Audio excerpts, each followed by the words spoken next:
Assalamualaikum warahmatullahi wabarakatuh. Oke, di sini saya akan menerangkan tentang keefektifan media pembelajaran e-learning menggunakan WhatsApp dalam melaksanakan pembelajaran daring pada masa pandemi COVID-19 bersama saya, Tasya Nurintan Pratiwi, mahasiswa pendidikan IPS dari Fakultas Ilmu Tarbiyah dan Keguruan UIN Maulana Malik Ibrahim Malang. Oke, topik yang akan dibahas dalam pembelajaran hari ini adalah yang pertama ada e-learning, kemudian yang kedua ada WhatsApp, yang ketiga ada pemanfaatan e-learning berbasis WhatsApp dalam pembelajaran. Nah, oke, pertama adalah e-learning. Nah, di e-learning nanti saya akan menjelaskan pengertian e-learning, kemudian manfaat dari e-learning bagi dunia pendidikan. Yang ketiga adalah fungsi e-learning pada suatu pembelajaran. Yang keempat kelebihan e-learning, dan yang terakhir dari e-learning adalah kekurangan dari e-learning. Langsung saja kita membahas pengertian e-learning. Nah, secara bahasa, e-learning berasal dari kata atau dalam bahasa Inggris yang berarti elektronik, dan learning yang berarti pembelajaran. Nah, sehingga kata e-learning bisa diartikan sebagai pembelajaran yang memanfaatkan jasa elektronika. Kemudian secara istilah adalah materi pembelajaran yang dikirim menggunakan suatu alat media elektronik yang bisa berupa internet atau extranet, internet, audio atau video, tape, satelit, broadcast, interaktif TV, CD-ROM, dan CBT, sehingga lebih fleksibel untuk mendukung dan meningkatkan proses pengajaran, pembelajaran, dan penilaian. Secara lebih khusus, e-learning dapat diartikan sebagai suatu pemanfaatan teknologi internet untuk menyebarkan atau mentransfer materi pembelajaran sehingga dapat diakses oleh peserta didik kapanpun dan dimanapun mereka berada. Lanjut pada pemanfaatan dari e-learning bagi dunia pendidikan. Yang pertama adalah meningkatkan budaya belajar dan meningkatkan mutu kegiatan belajar mengajar. Yang kedua, meningkatkan brand image. Yang ketiga, tersedianya materi pembelajaran yang luas, mudah diakses. Yang keempat adalah independent learning. Dan yang kelima, efektivitas pengajaran. Selanjutnya adalah fleksibel atau fleksibilitas tempat dan waktu. Kemudian yang ketujuh adalah kecepatan distribusi. Yang kedelapan adalah penghematan biaya. Yang keempat adalah ketersediaan on demand. Dan yang terakhir adalah standarisasi pengajaran. Nah, itulah manfaat dari e-learning pendidikan. Selanjutnya ada fungsi e-learning pada suatu pembelajaran. Yang pertama adalah sebagai perlengkapan. Nah, atau complement. Nah, fungsi ini diprogramkan untuk menjadi materi reinforcement atau pengayaan yang memberikan remedi untuk peserta didik di dalam mengikuti pembelajaran tradisional. Nah, kemudian yang kedua ada pengganti atau substitusi. Nah, bagi sekolah yang sudah maju biasanya menyediakan alternatif pembelajaran berupa e-learning. Hal ini ditujukan agar siswa sewaktu-waktu pendidik tidak bisa hadir dalam kelas bisa dengan mudah menggantinya dengan melakukan pembelajaran menggunakan e-learning. Nah, di samping itu siswa juga secara fleksibel dapat mengelola kegiatan pembelajaran sesuai aktivitas sehari-hari. Nah, kemudian fungsi yang ketiga adalah sebagai tambahan atau suplemen. Nah, peserta didik memiliki kebebasan untuk memilih apakah belajar dengan tradisional atau menggunakan e-learning. Jadi hanya bisa operasional. Meskipun demikian siswa yang menggunakan e-learning jauh akan lebih memiliki wawasan dan pengetahuan yang luas. Adapun kelebihan dari e-learning, yang pertama adalah kualitas menjadi lebih optimal. Yang kedua, belajar atau cara belajar yang nyaman dan sehat. Yang ketiga adalah waktu proses belajar mengajar menjadi lebih hemat. Yang keempat adalah ilmu dan pengetahuan peserta didik dapat berkembang serta peserta didik lebih bisa mandiri.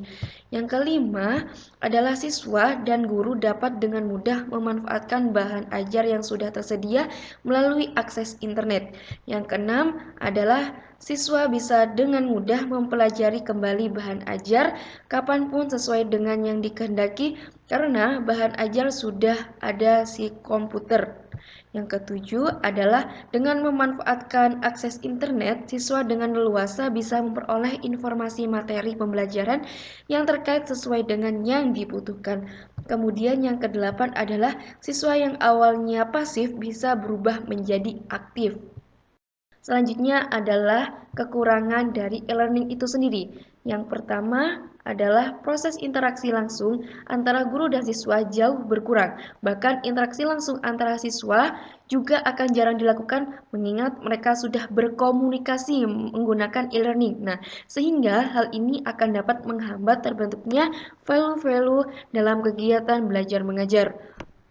Kemudian belum meratanya akses internet di setiap daerah. Nah, hal ini disebabkan karena kurang atau belum tersedianya aliran listrik, telepon, ataupun internet. Yang ketiga adalah kecenderungan mendorong tumbuhnya aspek bisnis serta terabaikannya aspek akademik atau aspek sosial.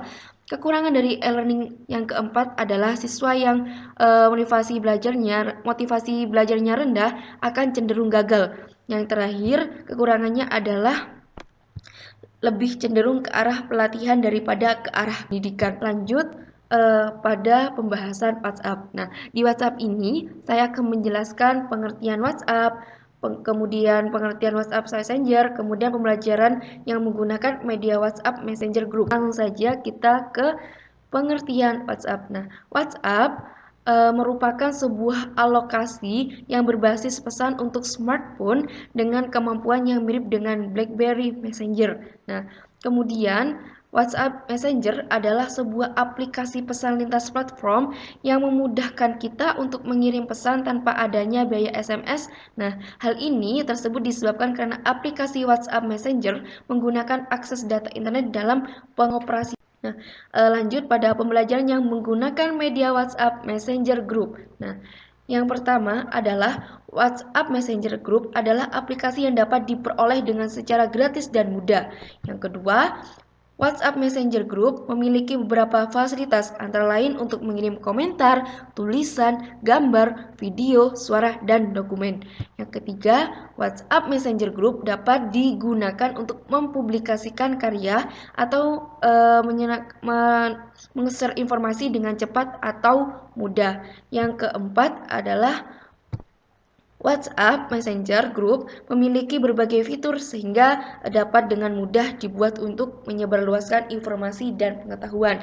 Yang kelima, WhatsApp Messenger Group memberikan kemudahan dalam pembelajaran secara online antara pendidik dan peserta didik ataupun sesama peserta didik dimanapun mereka berada. Nah, itulah pembelajaran yang menggunakan media WhatsApp Messenger Group. Selanjutnya, pemanfaatan e-learning berbasis WhatsApp dalam pembelajaran, yaitu yang pertama, fitur WhatsApp yang dapat digunakan sebagai media pembelajaran. Kemudian yang kedua, yaitu pemanfaatan WhatsApp dalam aktivitas.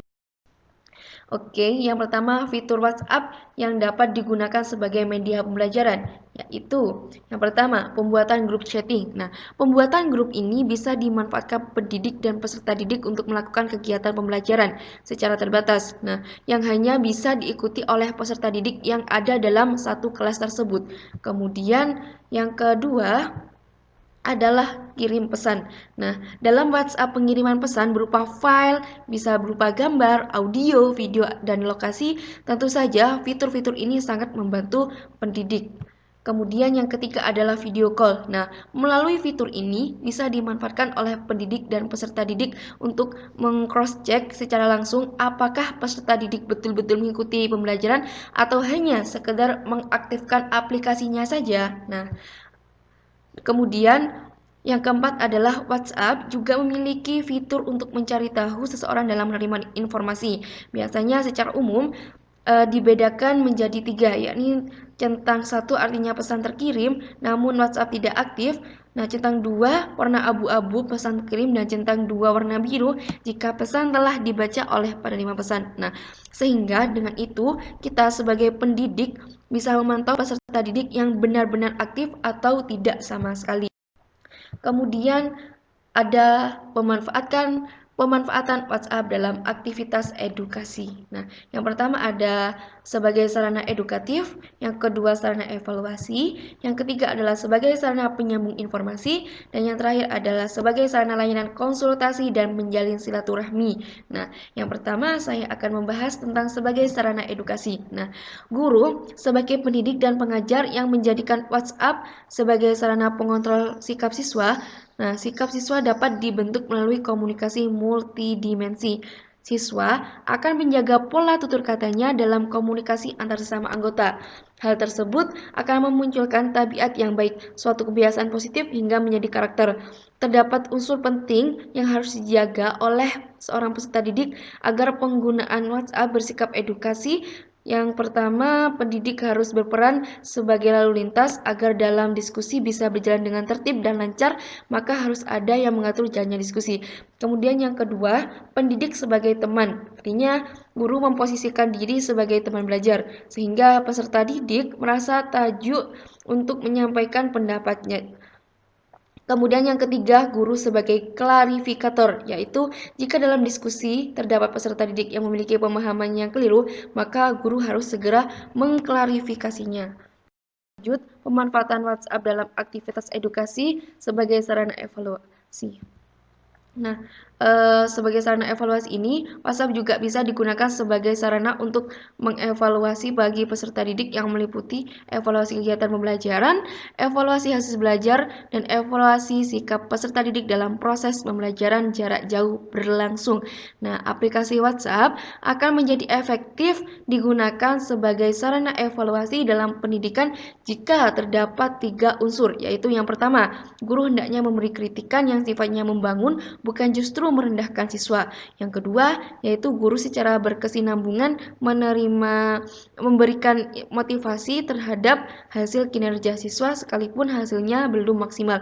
Dan yang ketiga adalah evaluasi, sikap bisa dilakukan dengan kisah orang lain untuk diambil pesan moralnya yang bersifat mendidik. Pemanfaatan WhatsApp dalam aktivitas edukasi sebagai sarana penyambung informasi. Nah, WhatsApp tidak hanya sekedar sebagai media pembelajaran bagi peserta didik, namun juga dapat dijadikan sebagai sarana penyambung informasi-informasi kepada siswa itu sendiri ataupun kepada orang tua peserta didik. Nah, dengan adanya aplikasi WhatsApp ini akan sangat membantu pihak sekolah dalam memberikan informasi yang sangat cepat, apalagi dalam kondisi pandemi saat ini. Arus informasi sangatlah cepat berubah, sehingga terkadang pihak sekolah pun harus dengan cepat menginformasikan kepada peserta didik atau orang tua peserta didik. Nah, yang terakhir, pemanfaatan WhatsApp activity adalah sebagai sarana layanan konsultasi dan menjalin silaturahmi. Nah, sebagai media pembelajaran, WhatsApp juga bisa dijadikan sarana konsultasi bagi peserta didik dengan pendidik dan orang tua peserta didik. Nah, konsultasi ini bisa berupa masalah kesulitan belajar, hal yang belum dipahami, dan lain-lain. Sehingga dengan konsultasi ini bisa ditemukan sebuah solusi. Sedangkan bagi orang tua peserta didik, dengan WhatsApp bisa membantu orang tua dalam memantau perkembangan anaknya. Apalagi orang tua yang sibuk dengan pekerjaannya, tentu di sela-sela istirahatnya bisa memanfaatkan WhatsApp untuk bersilaturahmi dengan pendidik. Hal tersebut bisa dilakukan dengan menceritakan tentang permasalahan anaknya dan berdiskusi terkait perkembangan anak didiknya tanpa harus datang ke sekolah. Terima kasih, itulah dari saya, kurang lebihnya mohon maaf. Sekian, wassalamualaikum warahmatullahi wabarakatuh.